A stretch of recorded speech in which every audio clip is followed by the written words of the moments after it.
So I grew up in South Africa, and we had one computer in the house, and internet was really expensive. So I couldn't get on it. I couldn't use the internet. And schools, like not everybody had a computer at home, so there was no computers, like any homework that needed to be done on a computer or anything like that. Um, and every now and again, I would get to use the computer, but it was, I don't know, maybe Word or something, like it just wasn't,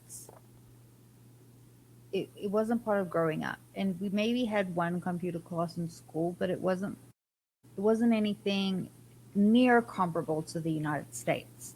Anyways, I moved here in 2005. I just started high school, and computer class was a huge deal.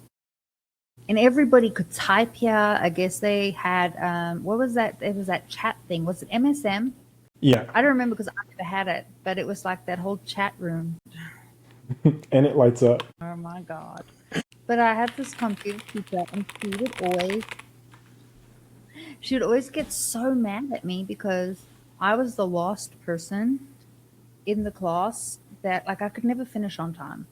Never. It took me forever to type things or whatever. And it was not the most pleasant experience. It was the only class I like sucked at. But I got it. I mean, obviously now I can use computer. Well, for what I need, I can use computers just fine.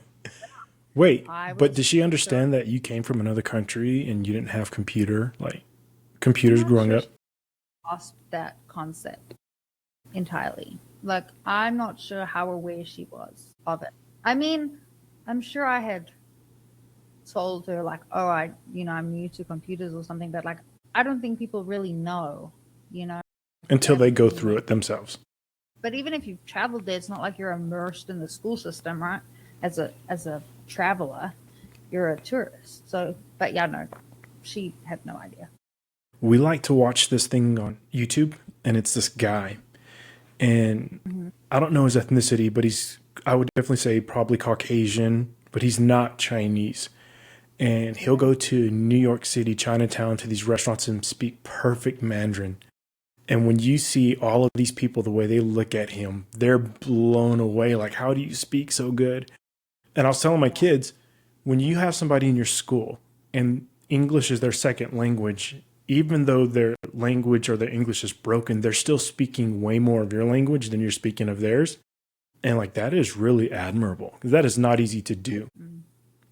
I'm almost like, I always think like I'm shy to speak Spanish or try to speak Spanish because I'm so bad at it. But then I try and think, well, how do I think they feel speaking English? And English is one of the hardest languages to learn. Yeah. It really is.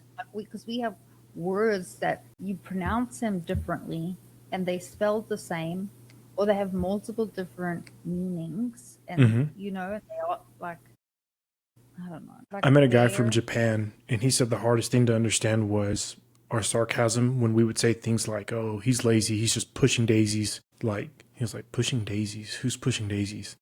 Like, he was taking everything so literal. Yeah. Well, and that's like probably like, all cultures have sayings that you have to translate. Like even in South Africa, although we speak English, there's a lot of Afrikaans influence in the culture. Mm-hmm. And there are some mannerisms that are not used in the US that even if they were in English, it's just a different culture. Like we have different sayings, that mean I can't pull one like off the top of my head right now, but I know that just in conversation before I've said things or a saying and people are like, I've never heard that. What does that mean? Right. So, but like it's common in other languages too.